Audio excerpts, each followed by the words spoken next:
संभाजी महाराज म्हणजे फक्त इतिहासातील एक पान नाही, ते म्हणजे धैर्याची व्याख्या, ते म्हणजे स्वाभिमानाची ज्वाला, ते म्हणजे आपल्या सर्वांचे प्रेरणास्थान. हो, खरंच महाराज म्हणजे आपल्या सगळ्यांचंच दैवत. अशा जाज्वल्य व्यक्तिमत्वावर आधारित एक नाट्यप्रयोग घेऊन येत आहेत आपल्या महाविद्यालयातील कलाकार. तर त्यांचे जोरदार टाळ्यांच्या गजरात स्वागत करूयात. शिवछत्रपतींच्या पदस्पर्शाने व शिवशंभूंच्या तेजपुंज पराक्रमाने पावन झालेल्या, जर एखाद्याने पंगा घेतला तर त्याला आपल्याच तलवारीचा इंगा दाखवणाऱ्या आणि मर्द मराठ्यांच्या पराक्रमी इतिहासाची ध्वजपताका अखंड हिंदुस्थानावर डौलाने फडकवणाऱ्या शिवछत्रपतींच्या पुणे नगरीत उपस्थित तमाम शिवप्रेमी आणि शंभूप्रेमींना मैत्रेयी भोईटेचा मानाचा मुजरा. छत्रपती शिवाजी महाराज हे शब्द कानी पडताच आपले शरीरातील कण निकण गात्र गात्र चैतन्यमय रोमांचित होतात. छाती अभिमानाने भरून येते आणि मुखातून जय जयकाराचा घंटानाद सरास म्हणतात अखंडपणे घुमत राहतो. मग त्याच सिंहाचा छावा म्हणजे छत्रपती संभाजी महाराज, जे की राजांच्या मुशीतच तयार झाले होते. तेही तसेच पराक्रमी, धोरणी, मुत्सद्दी होते. परंतु त्यांचा इतिहास कधी आपल्यापर्यंत आलाच नाही, आणि आला तरी तो अतिशय चुकीच्या पद्धतीने रेखाटलेला. संभाजी म्हणजे व्यसनी, बदफैली, रगेल आणि रंगेल. काही काळ याच अज्ञानाच्या अंधकारात आपण चाचपडत होतो, परंतु काळाचा महिमा हा अद्भुत आणि आश्चर्यकारक असतो. काळाला कोणीच लगाम घालून रोखू शकत नाही. ऊन सावलीचे अनुभव घेत काळाची पालखी अखंडपणे सुरूच असते. परंतु पुरुषार्थाच्या काही सामर्थ्यवान पताका काळाच्या पालखीपुढे अशा काही डौलाने नाचतात की काळ देखील क्षणभर गडबडून जातो. त्याचे खांदे झुकतात आणि सलामीसाठी त्याची मान झुकते. छत्रपती संभाजी महाराजांचा इतिहास याची तंतोतंत साक्ष देतो. आणि मग सुरुवात होते त्या सुवर्ण काळाची, जेव्हा छत्रपती शिवाजी महाराज आणि सईबाई राणीसाहेबांच्या पोटी स्वराज्य रत्न जन्माला येण्याची चाहूल लागते आणि सईबाईंच्या डोहाळ जेवणाची तयारी होते. पाहूया काय होते पुढे.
आऊसाहेब, युवराज आले जन्माला.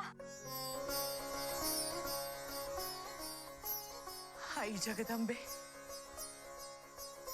तोफांना बत्ती द्या, सनई चौघडे वाजवा. सह्याद्रीच्या कुशीत उमलुनी समर धुरंधर आला. सह्याद्रीच्या कुशीत उमलुनी समर धुरंधर आला. शिवसुताच्या आगमनाने, शिवसुताच्या आगमनाने धन्य पुरंदर झाला. आज हा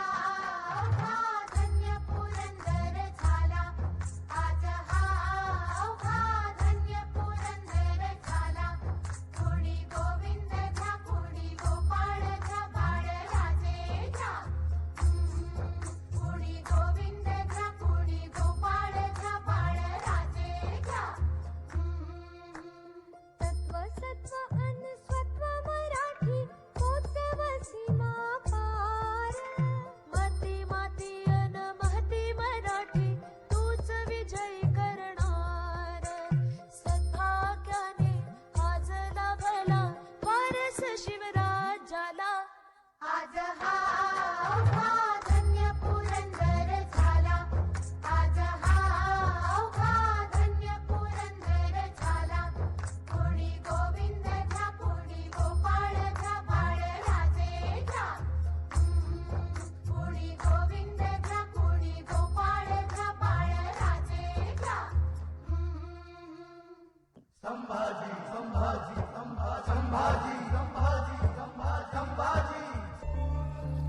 जात शंभू शंभू झाला नाद देही मरणाला र मात रुद्र मराठ्याची जात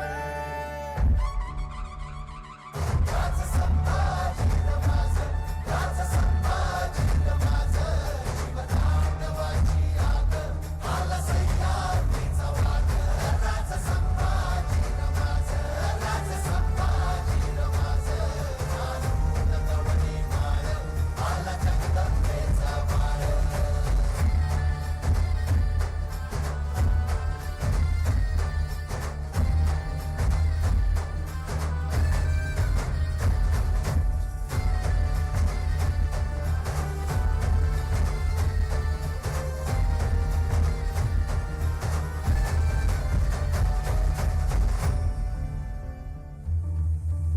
शूर हा नीतिमंत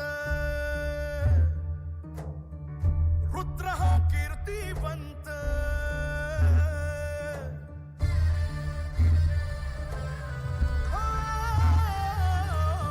शूर हा नीतिमंत रुद्र हा कीर्तिवंत छावा शिवबाचा शोभला ओ धर्मदानवा मर्दून आला धर्माचा महावीर उजळून गेला सह्याद्रीला मार्तंड अवतार गडकोटाचं गाऱ्हाण भाव शंभूच हे ठाण तैसा भैरवाचा भाव तैसी समशेरीची धार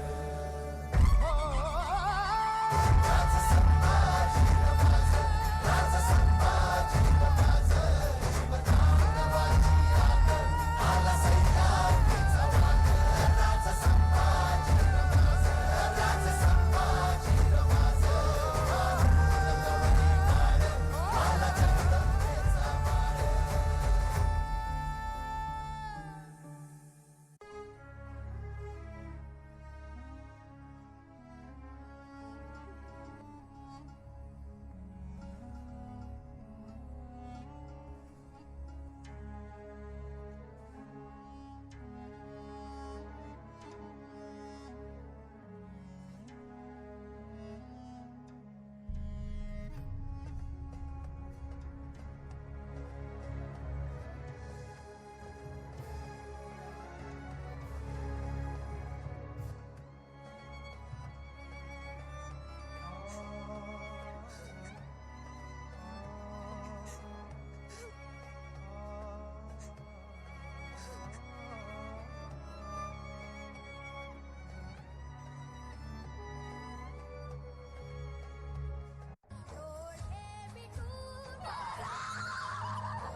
मांडी तुझे दे कदा माझ्या उशानात या मावळातून मावळून तू कधीच गेलात माझ्या राजार माझ्या शिवबार माझ्या राजार माझ्या शिवबार माझ्या राजार माझ्या शिवबार माझ्या राजार माझ्या शिवबार शोधू कुठर ठाऊ कसर दक्खन का शिवा मराठों का छत्रपति इस दुनिया से रुखसत हो गया है शिवा जैसा दुश्मन अब मिलेगा कहाँ स्वराज्यावरती दुःखाचा डोंगर कोसळला राजे गेले रयत दुःखी झाली पण स्वराज्यावरचे हे सावट दूर करण्यासाठी शिवरायांचा छावा पुढे सरसावला 9 वर्ष सलग 9 वर्ष इंग्रज मोगल सिद्धी पोर्तुगीज अशा एक नाही तब्बल 12 हो 12 आघाड्यांवर स्वराज्यासाठी शत्रूंशी लढून त्यांची ससे होलपट केली आपल्या याच छाव्यांनी वयाच्या 14व्या वर्षी एवढ्या कोवळ्या वयात 7 शतक नखशिखा बुधभूषणकार झालेला नृपशंभो म्हणजे छत्रपती संभाजी महाराज दुष्काळाने पीडित रयतेला शेतसारा माफ करून सरकारातून पैसे बियाणे पुरवून शेतीला आणि शेतकऱ्यांना आधार देणारा जाणता राजा म्हणजे छत्रपती संभाजी 140 लढाया लढूनही एकाही लढाईत पराभूत न झालेला रणमर्द सर्जा म्हणजे छत्रपती संभाजी महाराज. स्वतःच्या पत्नीला श्री सखी राज्ञी जयती असा किताब देऊन तत्कालीन पुरुष प्रधान संस्कृतीला उघड आव्हान देत मुलकी कारभार सोपवणारा द्रष्टा सुधारक राजा म्हणजे छत्रपती संभाजी महाराज.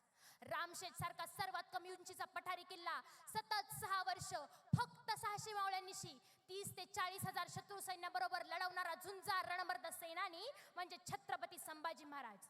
अशा कित्येक भगीरथ प्रयत्नांनी छत्रपती संभाजी महाराजांनी रयतेमध्ये नवचैतन्याचा अरुणोदय केला. रयत पुन्हा हसू खेळू लागली.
लेकिन छावा अभी भी जंगल में घूम रहा है. फाड़ देंगे मुगल सल्तनत की छाती अगर मराठा साम्राज्य के विरुद्ध सोचने की जरूरत की.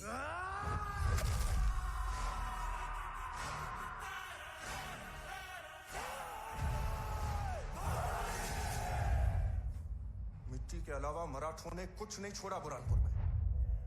हमारे पूरे खानदान की लाश पर खड़े होकर हमने ये ताज पहना था. इसे दोबारा उसी वक्त पहनेंगे जब उस मगरूर सांबा की चीखें पूरे हिंदुस्तान में गूंजेगी. जहां जहां भगवा रंग नजर आए उसे लाल कर दो. उम्र में सबसे छोटे मावले से लेकर सरलश्कर हमीर मामा तक सब परेशान हैं. क्यों? क्योंकि हम बिना अपनी सेना लिए शहजादे अकबर से मिलने जा रहे हैं. आपकी आंखों में जरा भी चिंता नजर नहीं आ रही. चिंता तो हो रही है पर आपके नहीं, बेचारे अकबर की. शादी के दिन जिजाओ साहब ने हमें एक बात कही थी, भोसले परिवार का हर पुरुष पहाड़ी तूफान है, तो जिसकी गति को पर्वत भी नहीं रोक पाए उसका कोई क्या बिगाड़ लेगा। कभी कभी तूफान भी दम तोड़ देता है श्री सखी। महाराज कृपा करें और ऐसी बातें ना करें। बताइए बहिर जी। कर्नाटक की यशवंत जी, कोकण के संपत जी, अमरावती के सदानंद जी, गोवा के परशुराम जी एक एक करके औरंग के जाल में फंस रहे और स्वराज्य का साथ छोड़ रहे। वैसे अरे जो मस्तक सिर्फ और सिर्फ अपनी मातृभूमि को नमन करता है वो शत्रु के सामने कब से झुकने लगा? जो तख्त के लिए अपने बाप भाई बेटे की जान ले ले वो हमारा ईमान खरीदेगा। स्वराज किसी एक इंसान की इच्छा नहीं बल्कि हर एक इंसान को सुरक्षित रखने के लिए ईश्वर की इच्छा है। ये हिंदवी स्वराज्य वहवे हीच श्रींची इच्छा। रात के अंधेरे में मराठों की सेना अंबे घाट से आग की तरह औरंग की ओर बढ़ेगी। औरंग और उसकी खोखली सल्तनत को जला के राख कर देंगे। जय भवानी, नमो पार्वती पतये।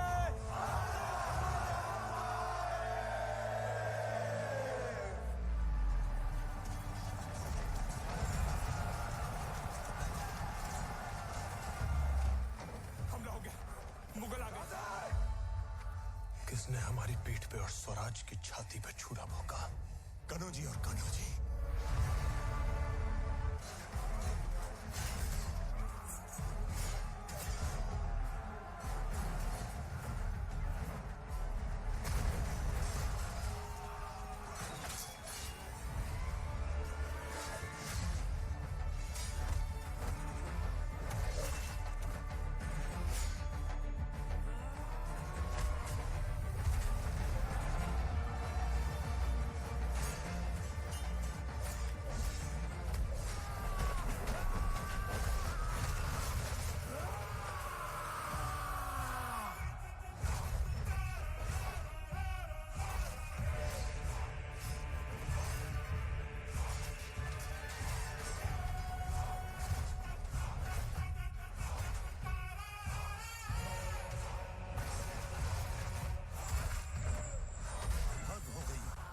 सिपाहियों से एक इंसान काबू नहीं हो पा रहा है।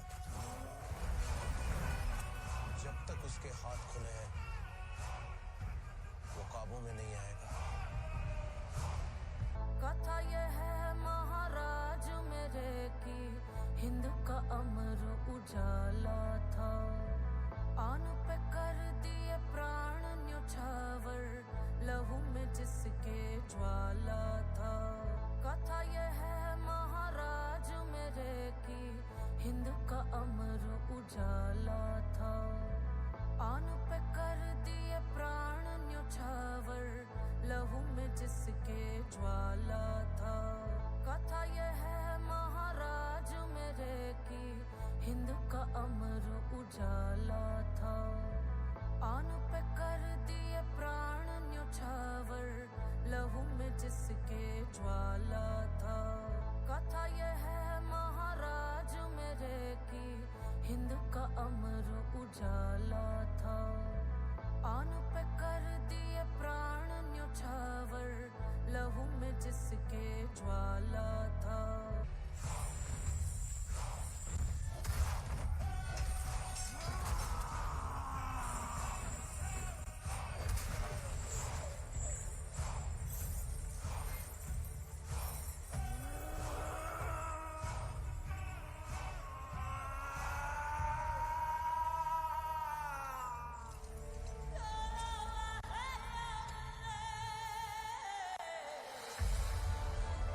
हाथी घोड़े तोप तलवारें फौज तो तेरी सारी है, पर जंजीर में जकड़ा राजा मेरा अब भी सब पे भारी है।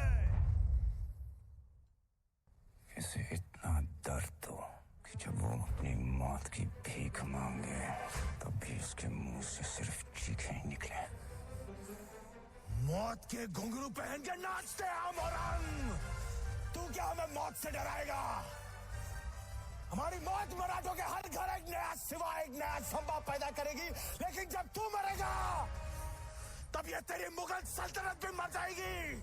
छत्रपति शिवाजी महाराज को शेर कहते हैं औरंग, और शेर के बच्चे को क्षमा करना संदूका मात्या। हमारी वजह से आपको इस पीड़ा से गुजरना पड़ रहा है। इस पीड़ा में ही जीवन का सुख है महाराज। सुदामा को कैसा दर्द जब उसके हमदर्द कृष्ण हो उसके कद।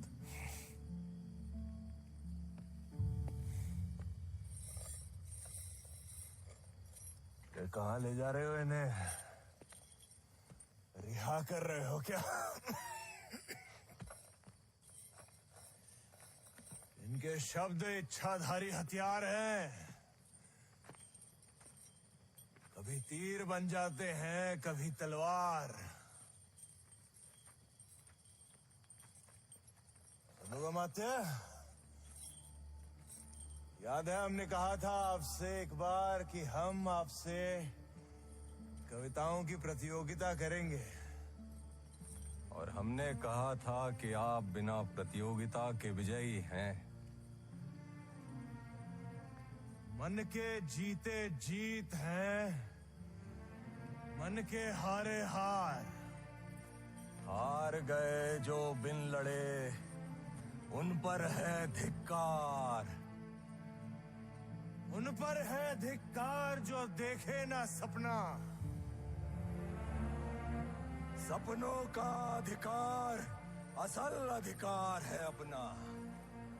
अपनों की खातिर करना कुछ आज हमें, अजर अमर कर देना है स्वराज हमें। तू माटी का लाल है, कोई कंकड़ या धूल नहीं।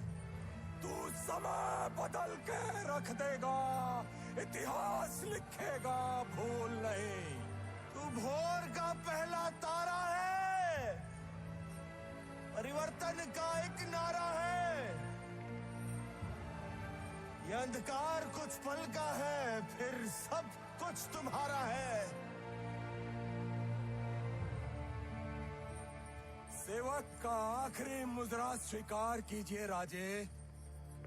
जा रहे हैं आपके शत्रुओं के चोट पर लगने। हमने कहा था हम नमक है महाराज। तुम नमक नहीं चंदन हो कवि। तुम तिलक हमारे माथे का। कविताएं खत्म हुई राजे, अंत में जीत आपकी हुई। जनमानस के भूप रहोगे, चरम चमकती धूप रहोगे। प्रसन्न रहे माता जगदम्बा और छत्रपति और सचर संबा। हम नमक है महाराज, हम नमक है। तुम नमक नहीं चंदन हो कवि। तुम तिलक हमारे माथे का।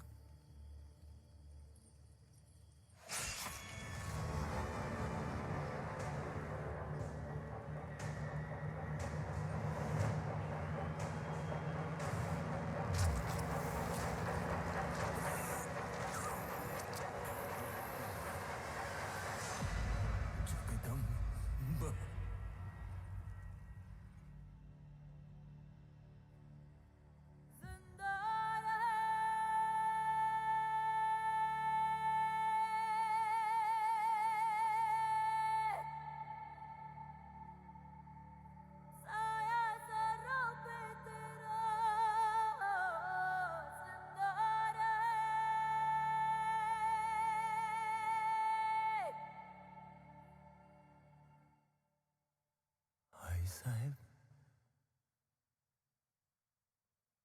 जी शंभू.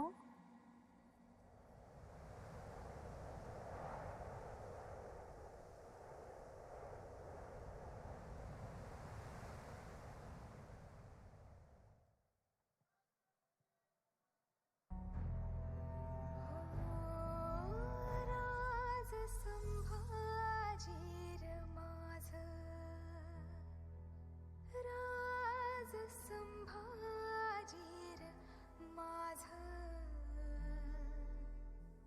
घेऊन गेला काळ माझा जगदंबेचा बाळ राज संभाजीर माझ. त्याचे दुसरे छत्रपती लाभले. चला आपण साक्षी बनूया त्या क्षणाचे, जेव्हा ही धरती गर्वाने थरथरली असेल, जेव्हा आभाळाने देखील आपला मुकुट झुकवला असेल, केवळ एक घोषणा ऐकण्यासाठी आणि केवळ एक क्षण अनुभवण्यासाठी, तो म्हणजे छत्रपती संभाजी महाराजांचा राज्याभिषेक.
जप ताप जटाधर ईश्वर शंकर पावन मंगल यज्ञ शुभंकर.